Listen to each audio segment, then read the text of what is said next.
Welcome to Healthy versus Toxic, the podcast where licensed mental health professionals explore what makes a relationship healthy or unhealthy or even abusive, all from a scientifically informed perspective.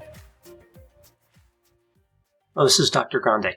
Today's question asks if somebody can develop PTSD, post-traumatic stress disorder, from a breakup, like from a relationship that fails. So this situation is talking about a breakup that doesn't involve any type of violence. So a bad breakup, a heartbreaking breakup, one that's sad and involves a devastating rejection, but again, without any type of violence.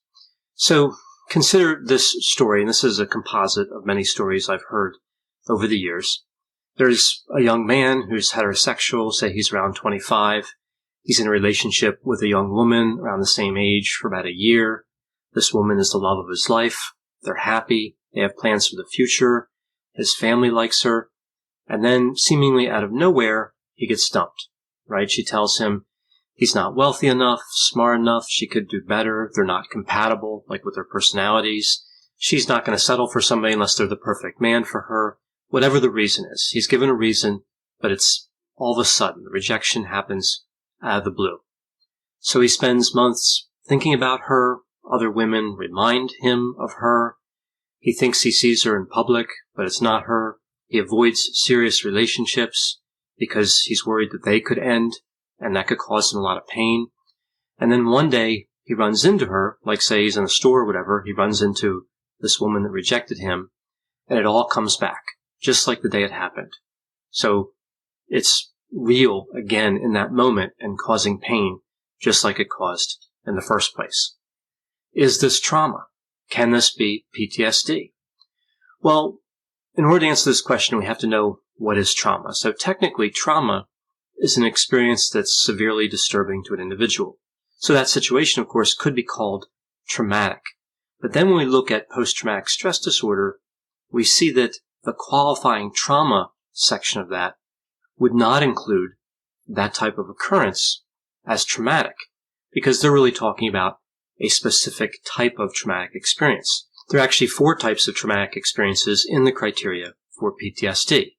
We see directly experiencing a traumatic event, witnessing a traumatic event in person occurring to others, and again, these are both life-threatening traumatic events, learning about a traumatic event that occurs to a family member or a close friend, again, life-threatening, or repeated exposure to aversive details of a traumatic event. So this was really created because some people have to review like photographs and video evidence of terrible events where people died and other horrible things happened, and they could develop PTSD from this experience. So the short answer to this question is no. Somebody can't technically have PTSD the way it's currently defined because of a relationship breakup. But of course, in practice, there are going to be exceptions. We see a lot of exceptions in clinical practice for a number of disorders. If we look at PTSD, there's the possibility that people can develop the symptoms of PTSD from playing extremely realistic, violent video games, from a bad experience at the dentist, from experiencing a property loss, like if they have a home that was destroyed in a fire, even if they weren't there, even if there's no risk of danger, they could be in another country and their home could burn down, and that could still be traumatic. So PTSD, the diagnostic category, was specifically created to be kind of narrow, only looking at kind of life-threatening traumas. But as I mentioned, there can always be exceptions. The question becomes, are there enough exceptions where the definition for PTSD should be changed or a new diagnosis should be created because we have people who are experiencing PTSD-like symptoms even though they don't meet the qualifying trauma criteria. Now, one could certainly argue that a loss is a loss, like a death is similar to a divorce, for example. This is a compelling argument. And if we look at affairs, we see relationships can end very suddenly when infidelity is involved. So, yes, there's a compelling argument, but we also have to look kind of the nature of the symptoms of PTSD. What exactly are the symptoms? What are the thoughts that occur when somebody has post-traumatic stress disorder? And does this match what happens to people who are involved in a breakup? Well, other than the qualifying trauma, we really see 4 other categories of symptom criteria for PTSD. We see intrusion, so this would be like intrusive memories or flashbacks. Avoidance, this is when somebody avoids thoughts or reminders of the trauma. Negative mood, this is actually kind of an expansive category, but it covers moods like anger and guilt. And also arousal, which is an expansive category, and it covers characteristics like hypervigilance and difficulty sleeping. These symptoms have to be present for more than a month, and they have to cause clinically significant distress. Now, this is usually kind of glossed over when people talk about the diagnostic criteria for disorders, but this is really extremely important, particularly when examining this question. A breakup can be devastatingly painful and can certainly interfere in someone's life to some degree, but would it be expected in, again, a large number of scenarios to lead to clinically significant distress? Is it interfering in some significant way with work, social life, with providing for one's basic needs? Do we see this level of interference? So that's something important to keep in mind. There's a lot of different symptom criteria for PTSD, and clinically significant distress is required. So if a breakup doesn't lead to PTSD, then are there other possibilities other than those PTSD symptoms? Well, there are. There could be bereavement-type symptoms. Breaking up is a loss, as I mentioned before, so that would make sense. It could also be an exacerbation of existing symptoms. So the experience of the breakup, the devastating loss, could be another mental disorder that's been aggravated, like generalized anxiety disorder, major depressive disorder, bipolar disorder, substance use disorder, and also a number of personality disorders could be exacerbated by a breakup, like borderline, histrionic, narcissistic, or avoidant personality disorders. We could also see adjustment disorder. Now, a lot of times adjustment disorder is kind of minimized and kind of thrown to the side, like, oh, adjustment disorder isn't a real mental disorder. But it is a real mental disorder, and it comes with serious consequences. And a breakup could, in some cases, lead to adjustment disorder. Hi there, I'm Heather Drago. And I'm Sarah Saunders. We host the podcast, That's a Hard No, about saying no and setting boundaries. So you can become that true and empowered you that this world needs. Saying no isn't just okay. It's the key to living an authentic, fulfilling life.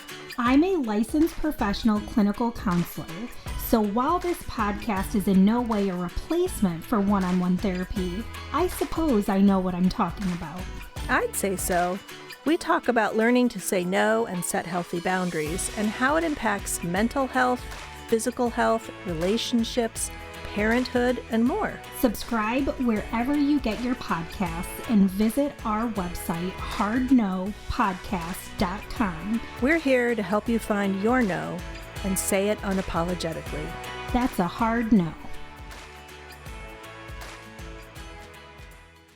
Hi, I'm Matt Harris. Seton Tucker and I host the podcast Impact of Influence, which for 2 years covered in depth Alec Murdaugh, who was eventually convicted in 2023 of murdering his wife Maggie and son Paul. That story continues to evolve, and we will cover that. Plus, we will tell you stories of other true crime events that have happened in the South. Please join us on Impact of Influence. And give us a follow on the Impact of Influence Facebook page. Another thing to consider is, depending on the severity of the symptoms, it could be normal. People can suffer quite a bit and still not meet the criteria for a mental disorder.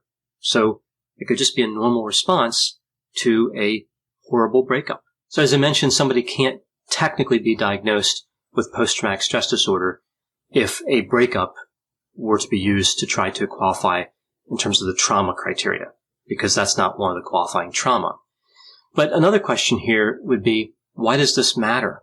If people believe they have post-traumatic stress disorder because of a breakup, why not just let them have the diagnosis? I've had people before ask me specifically for a diagnosis of PTSD for a variety of reasons. The most common reason, of course, is they believe they have it, but other reasons would include they want to show someone that the breakup really hurt. I've also seen that people would say that PTSD is the only mental disorder that people are really sympathetic toward.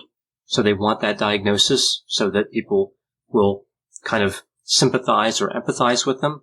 And this really speaks to, I think, the need of society to have a better understanding of mental disorders and treat all of them as serious and treat all people with mental disorders with compassion.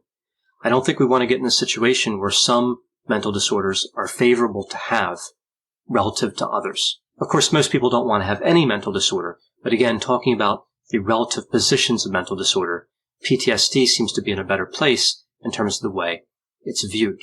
So with all this in mind, can we just give out the diagnosis when people ask for it or when they have the symptoms without the qualifying trauma? Well, in order to answer this question, we have to look at the other side too. I've worked with people who have PTSD for more traditional reasons, like the ones that are currently in the DSM now, that are defined now. So combat veterans, people involved in motor vehicle accidents, people who were violently assaulted. And they believe, sometimes, that it's insulting to minimize the diagnosis by giving it to people who don't have a qualifying trauma.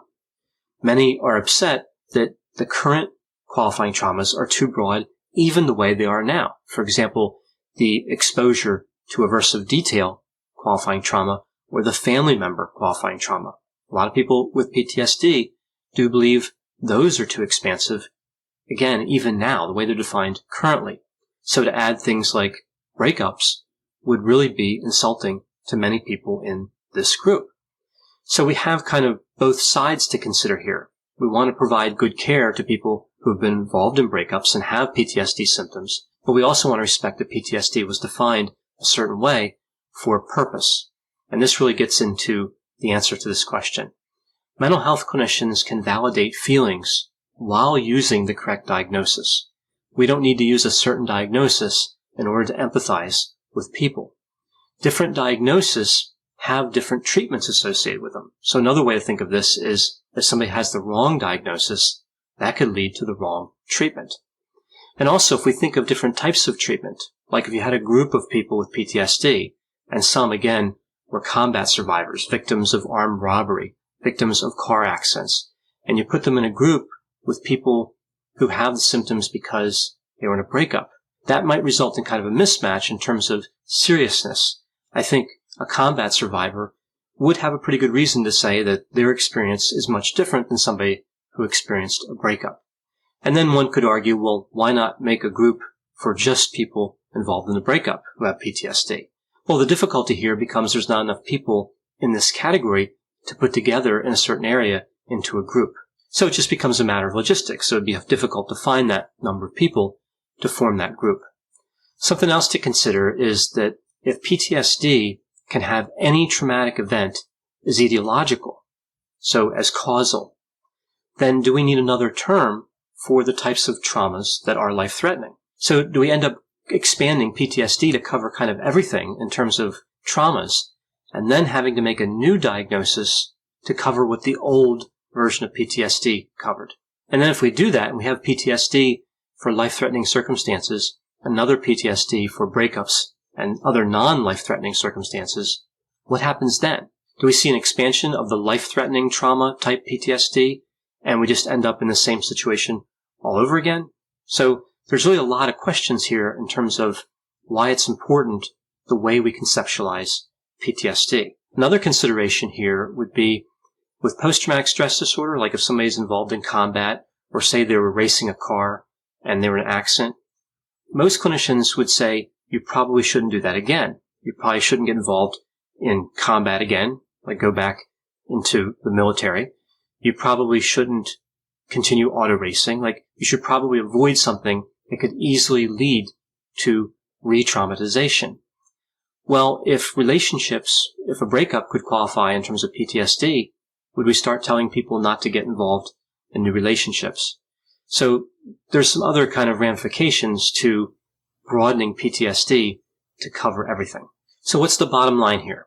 Can somebody develop PTSD, the symptoms of PTSD from a breakup? I think you could make an argument that yes, that could happen, although I would expect it to be rare. The next question would be, should we redefine PTSD to capture this? And I would say here, there are a lot of factors to consider before redefining a mental disorder. So, as I mentioned before, there's a lot of things to really think about. And there's consequences to these different types of changes in the definition for PTSD that could be made. So we just have to be aware of those consequences. Other possibilities would be to capture a presentation like this with a different diagnosis. I talked about that. And maybe to make a new diagnosis, but that's something that the authors of the DSM will have to consider for the future. And there are some different conversations going on, I believe, about how breakups and relationships ending badly can result in distress and symptoms. I don't know if any of these conversations will result in a new disorder or anything like that, but this is a dialogue that has been ongoing. So one last important point I'll make here. If somebody has a breakup and they end up with the symptoms of PTSD, and they otherwise would meet the criteria for the PTSD diagnosis, except for the trauma doesn't match, that doesn't mean that a mental health clinician can't treat them. And it doesn't mean that the mental health clinician can't use treatment specifically designed for PTSD. If a mental health clinician understands the symptoms that are going on, and they understand it could be PTSD, even though they technically can't diagnose it, they can still offer treatment to help that individual through those post-traumatic stress symptoms. So treatment is still possible, even if we don't really necessarily have the correct diagnostic categories available to capture this construct.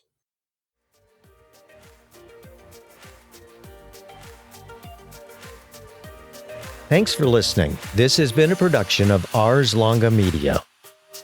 The producers for this show are Christopher Breitigan and Madison Linden. The executive producer is Dr. Patrick Beeman. For more content, please visit our website at arslonga.media. To leave feedback or suggestions, send an email to info@arslonga.media.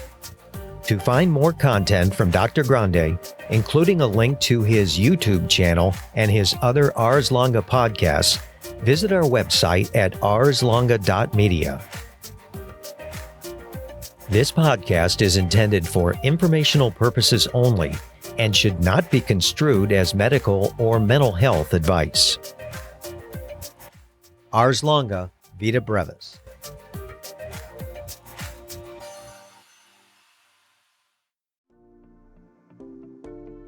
Welcome to the Bravery Academy. My name is Emma Ferris and I'm your host. This podcast is crafted to share the stories of courageous individuals who've overcome adversity and found the courage to live their best lives. We'll explore the science of well-being, courage and connection, and interview top thought leaders, game changers, and survivors. It is from these stories that we learn what resilience is, how to heal, how to recover, and how to be brave.